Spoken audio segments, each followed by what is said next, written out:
Quva tumanidagi Qaqir mahalla fuqarolar yig'ini oilaviy poliklinika. Bu yerda hududdagi 21 mingdan ziyod aholiga tibbiy xizmat ko'rsatiladi. Davlat rahbarining tashabbusi bilan mahallani tubdan isloh etish, aholi uchun munosib yashash va mehnat qilish sharoitlarini yaratish borasida amalga oshirilayotgan bunyodkorlik ishlari doirasida oilaviy poliklinikaning moddiy-texnik bazasi mustahkamlandi. Ancha farqi bor. Oldin sharoit juda chataq edi. Bittani vaqti kelsa o'chirda kechgacha qolib ketardik. Oldingi farzandimda rosa qiynalardim. Tuman markaziga borishga majbur bo'lib qolardik vaqti kelsa-da. O'zi sharoitlar Xudoga shukr yaxshi bo'ldi. Hamma aholi xursand shunaqa sharoit yaratib berganidan. Prezidentimizga rahmat.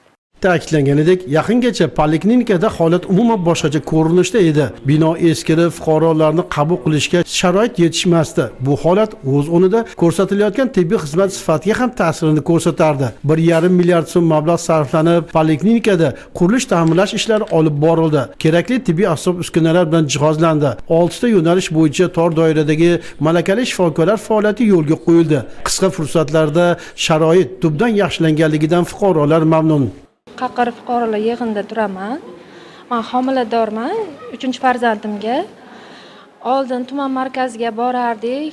Qiyin edi sharoitlar. Hozir mana ginekolog xonasiga keldim. Sharoitlar yaxshi bo'lib qopti. Tekshiruvlardan hamma mutaxassislardan o'tdim. Ko'nglim joyiga tushdi. Maslahatlar berishdi.